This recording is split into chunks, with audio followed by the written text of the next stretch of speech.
अस्सलाम वालेकुम, मैं हूं फैसल तारड़। इस वक्त जी रशकई इंटरचेंज पेशावर से 40 किलोमीटर के फासले पर मौजूद हूं। पेशावर के अंदर इस वक्त क्या चल रहा है, वज़ीर आला हाउस से क्या सरप्राइज आ रहे हैं, इस वक्त पेशावर में कौन सा अहम इजलास जारी है और नए वज़ीर आला के इंतखाब में, क्योंकि अब चंद घंटे बाकी रह गए हैं और हमने आपको सारी सूरत हाल बराह रास्त दिखानी है कि पेशावर के अंदर क्या कुछ चल रहा है, क्या कुछ हो रहा है। क्योंकि इस वक्त ताकतवर हलकों से लेकर वफाकी हुकूमत ये तहैया कर चुकी है, बेशक नंबर पूरे हैं, किसी भी कीमत पर हमने सुहेल अफरीदी को वज़ीर आला नहीं बनने देना। एक तो हम सारी चीजें आपको बराह रास्त दिखाएंगे ना कि सुहेल अफरीदी का फिर रास्ता रोका कैसे जाता है, क्योंकि अभी अभी खबर ये आई है, जुनेद अकबर साहब की जानिब से ये ऐलान किया गया है कि भाई हमारे नंबर पूरे हैं। 9 लोग हमारे मुल्क से बाहर थे, वो भी वापस पहुंच चुके हैं, तो हमारा 92 का नंबर पूरा हो चुका है। वो जो अली अमीन गंडापुर साहब फरमाते थे ना कि जी 22 लोगों के बयाने हल्फी इस्टेब्लिशमेंट के पास हैं, वो किसी वक्त भी लोगों को खरीद सकते हैं और सेनेट इलेक्शन के अंदर भी अपनी सीटें कम करवा ली। वो जो एक फलसफा था कि मैं इस्टेब्लिशमेंट का वज़ीर आला हूँ, मैं इमरान खान का वज़ीर आला नहीं हूँ, क्योंकि बंदे उनने खरीद रखे हैं, तो उस पर सारा पानी फिर चुका है। इस वक्त तमाम वो MPAs जो मुल्क से बाहर थे वो पूरे हो चुके हैं, पेशावर पहुंच चुके हैं, PTI के पास नंबर पूरे हैं।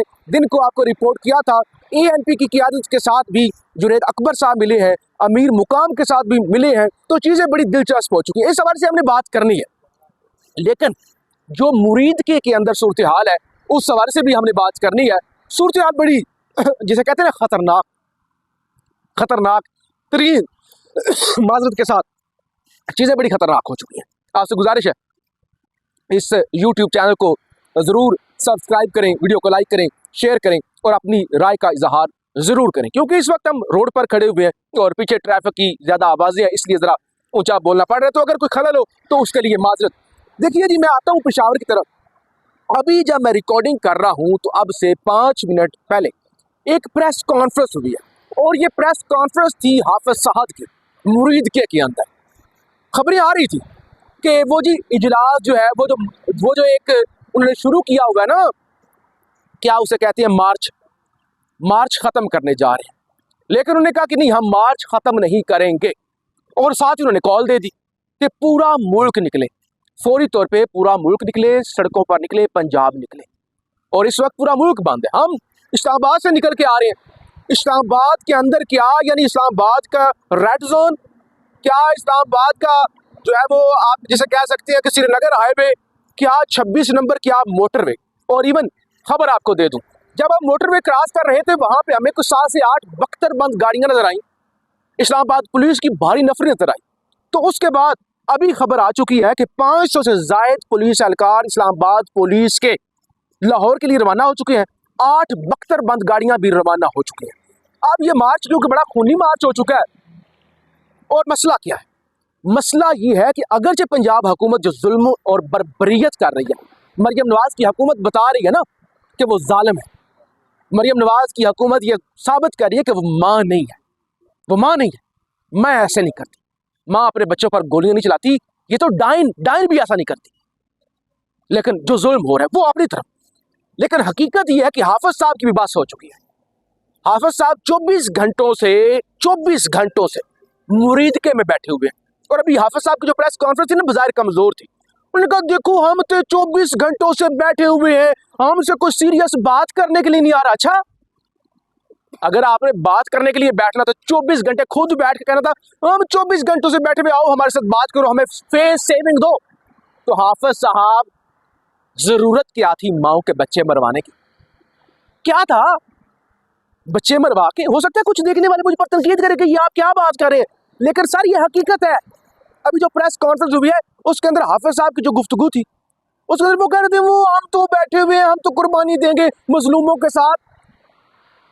अब जब मजलूमों का मुआहदा हो गया उस वक्त आप मजलूमों के साथ खड़े हुए। मैं तो पहले दिन से सवाल उठा रहा हूँ, ठीक है आपके साथ जुल्म हो रहा है, बहुत ज्यादा जुल्म हो रहा है, आपका एजेंडा क्या है? क्योंकि कल डोनाल्ड ट्रंप इसराइल आ रहा है कल, और आपके वजीर आजम शहबाज शरीफ मिस्र जा रहे हैं, और इतलात है उनकी वहां पे मुलाकात भी हो गया ट्रंप के साथ। और अभी आपने खुद अपनी प्रेस कॉन्फ्रेंस में कहा कि वो जो दो शख्सियात पाकिस्तान की टॉप की, एक मिलिट्री और दूसरा सिविलियन वज़ीर आज़म गए हुए थे, तो आपने कहा कि वो एग्रीमेंट करके आ गए, तस्लीम करके आ गए। अगर वो तस्लीम करके आ गए हैं तो आप तो मुज़ाकरात की भीख मांग रहे हैं। ये मैं फैक्ट्स आपके सामने रख रहा हूँ। अगरचे यानी वो इंतजार करें कोई सीरियस एफर्ट हो तो और मैं यहाँ पे एहतजाज खत्म कर दूँ। सर क्या जरूरत थी आपको? क्या लोगों की जाने आपने मजाक समझा है? आप निकले जाने लोगों को मरवाएं और साइड पे हो जाए। और यहाँ देखे ना, छोड़ देना, यहाँ तो फस्तायत है। आप कहें कि पंजाब हुकूमत पर आप तनकीद नहीं करें, मैंने कहा वो माँ वाला तो किरदार है ही नहीं, 2 नंबरी बेशर्मी है। लेकिन इस मुकाम पर आके तो आप मतलब लोगों के साथ ज्यादा करें, ये तो सूरत हाल है। बहरहाल पाकिस्तान के अंदर ऐसा ही होता है, याद रखिए ऐसा ही होता है। लोगों को मरवाया जाता है, लोगों को इश्तियाल दिलाया जाता है और उसके बाद मुआहदा हो गया, अल्हम्दुलिल्लाह सुरखरू हो गया। क्या जी सुरखरू हो गए हैं? तो ये बहरहाल इस वक्त जो मैं समझ रहा था चीज़ें आप तक पहुंचाई जाए उस मार्च के हवाले से, जो इस वक्त वो मुरीदके में पिछले 24 घंटों में रुका हुआ है और मुज़ाकरात की भीख मांग रहा है। अच्छा वो तो सूरत हाल है ही है। खबर ये है कि एक तो पेशावर से अभी जो मुझे खबर आ रही है, इजलास जारी है, बहुत अहम इजलास जारी है, क्योंकि देखें ना चंद घंटे बाकी रह गए। दूसरी तरफ सुहेल अफरीदी साहब जो काबीना बनाने जा रहे हैं ना, बैरिस्टर सैफ का पत्ता साफ होने जा रहा है। मुजम्मल असलम साहब की सीट पक्की है, उन्होंने अपनी पक्की कर ली है, खान का एतमाद उन्हें हासिल है। बाकी सब जो कंप्रोमाइज लोग हैं ना, उनकी छुट्टी होने जा रही है।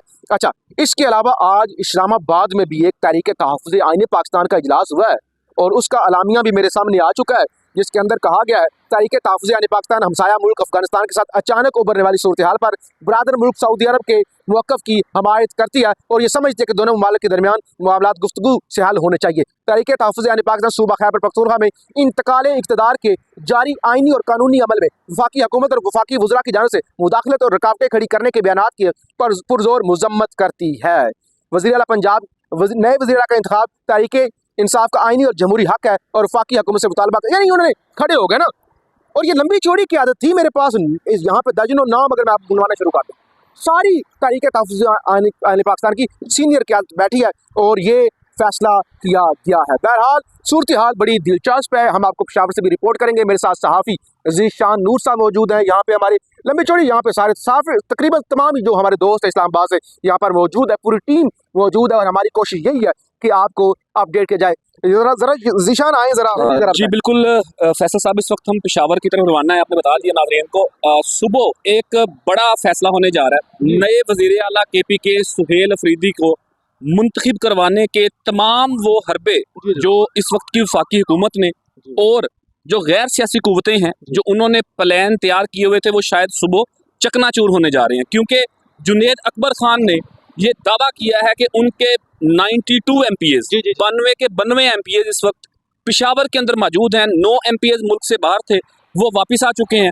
और वो ये कह रहे हैं कि हम इसके साथ साथ ANP के जो वोट हैं वो भी अपने साथ शामिल करेंगे। आज वो तमाम अपोजिशन की जमातों के साथ मिले हैं, तो सुबह मुमकिना तौर के ऊपर शायद 100 वोटों के साथ KPK के रिकॉर्ड वोटों के साथ, एक सेंचुरी के साथ वो नए वज़ीर आला मुंतखब हो सकते हैं। जबकि दूसरी तरफ तमाम अपोजिशन की जमातों ने अपने अपने उम्मीदवार शो किए हैं, लेकिन उनके पास वोट ही नहीं है, उनके पास वोट ही नहीं है।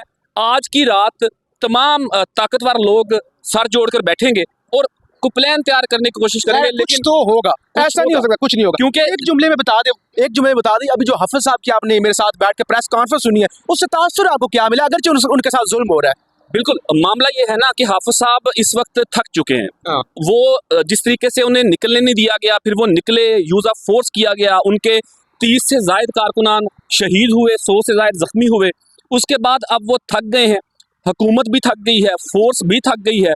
दोनों साइड से कोशिश है कि कोई मसालियत का रास्ता इख्तियार किया जाए और पहल जिसने करनी है, वो कहते हैं ना कि कंड लग जाना, उनकी कमर लग जाएगी जो पहल करेंगे। सिर्फ इस वजह से पंजाब गवर्नमेंट फोर्सेज बाज़ाब्ता तौर पर कोई मुज़ाकरात की बात नहीं कर रहे कि शायद हम बात करेंगे तो ये तासुर जाएगा कि गवर्नमेंट हार गई है, अदारे हार गए चलें, हैं। ज़िशान दूसरी साहब, तरफ हाफिज साहब भी यही कह रहे हैं। हो रहा है, वीलॉग लंबा हो रहा है। अगला वीलॉग पेशावर से हम आपके सामने जो है वो रखेंगे। सुहेल अफरीदी से आज सहाफ़ी ने सवाल किया कि अफरीदी साहब, आपको दहशतगर्द कहा जा रहा है, आप पर जो है वो आपकी कैरेक्टर असैसिनेशन की जा रही है। तो उन्होंने कहा इन्होंने जो करना था कर लिया, हम पर हर तरह के पर्चे और मुकदमे इन्होंने करके देख लिए, लेकिन हम इनका मुकाबला करेंगे। हम आपको पेशावर जाके एक चीज़ जो है वो रिपोर्ट करेंगे और हाफिज साहब के हवाले से भी अगर कोई डेवलपमेंट हुई तो वो भी आपको बताएंगे। जिस तरह से वो लेटते हुए नजर आ रहे हैं, वो बोल फिल्म का एक डायलॉग अक्सर मैं आपके सामने रखता हूँ कि जब खिला नहीं सकते तो पैदा क्यों करते हो, अगर बर्दाश्त नहीं कर सकते तो फिर लोगों को मरवाते क्यों हो। पाकिस्तान जिंदाबाद।